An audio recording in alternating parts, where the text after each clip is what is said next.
Hello, my name is Martin Bloemendaal.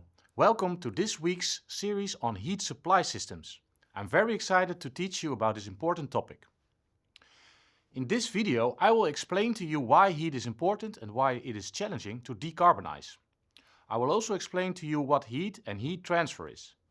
But let's start by explaining why decarbonizing heat is such an important topic. Now, where is our primary energy used for? This pie chart shows ballpark figures on where we need our primary energy for. As you can see, industry and buildings together have by far the biggest share in energy use.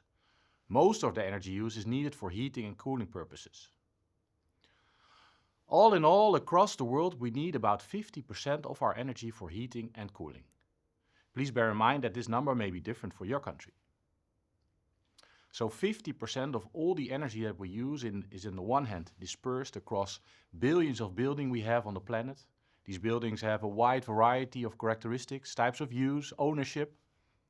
While on the other hand, it also sits in complex industrial processes which have specific requirements for the heat they need. For example, because they need to produce food or process metals. So when you let this sink in, it's quite an overwhelming and complex challenge to get rid of all the fossil-based heating and cooling we currently use. And that's exactly where this week of the MOOC comes into play. This week we will provide you with a broad overview of the challenges and solutions for the heat transition. We will discuss with you the broader picture about decarbonization of heat supply, the characteristics of heating systems, what an energy balance is, and show examples of renewable heating systems. Because the heat transition affects people's own houses, companies' production processes, a major part of changing the heating system is of socio-economic nature, so we'll address this as well. As you may have already seen in the program, there's a module on heat as well in the energy components part of this course. In that module we will go into more technical detail on the components a heating system is comprised of. Now, let's start a key element in decarbonizing heat. We need to make use of heat we have available locally. Because the nice thing about heat is that it's everywhere around us. We only need to see it and make sure that we can utilize it. We can start for ourselves, for example. Every human being is a walking, talking heating device, emitting between 100 to 1000 watts, depending on your level of activity. Now, what does that mean that we're emitting 100 to 1000 watts of thermal energy? Let's first explain what heat is. Heat is a form of energy that is transferable between objects that have a different temperature. The rate at which the heat transfers is measured in watts, or joule per second. This rate depends on the temperature difference between the components and the thermal property of the involved materials. In this first video, we're not directly going into detailed thermal properties and complex calculations, but we can use our movie theater audience here to illustrate some of the basic principles on heat quantities and heat transfer rates. Our people watching a movie release about 200 watts per person. Let's say it's an exciting movie. So in a movie theater with 200 people, the heat load by the people sitting is 40 kilowatts.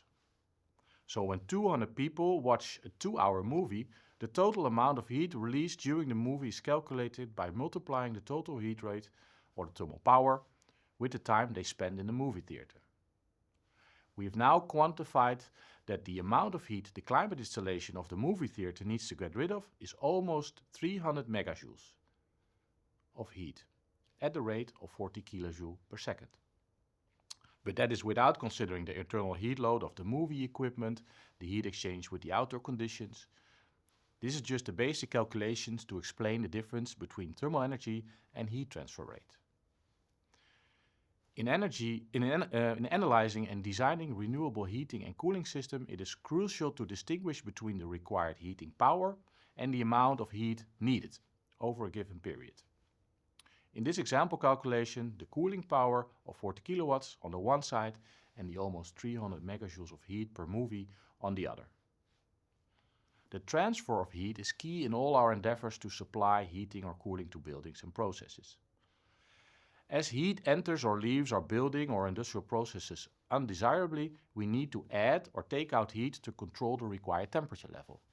In all these processes, the transfer of heat plays a key role. In dealing with heat systems, we use and quantify the four main heat transfer principles. Radiation, heat traveling in the form of visible or non-visible light via electromagnetic waves. Conduction, heat traveling through a solid material. Convection, or sometimes called free convection, where heat is transported by a moving fluid or gas. And lastly, advection, or sometimes called forced convection, where the heated medium is picked up and moved to another location by external forces. But enough theory for now. All these concepts will come back in the coming weeks in more detail. Let's quickly wrap up this first video by summarizing our learnings.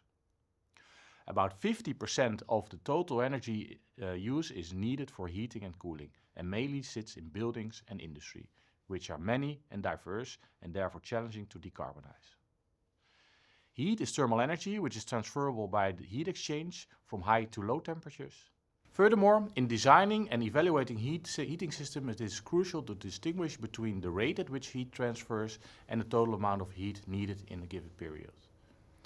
And finally, when analyzing and designing heat systems, distinguish between the four main heat transfer principles. Thank you for your attention. I wish you a lot of fun during this week on the heat systems in our Renewable Energy MOOC.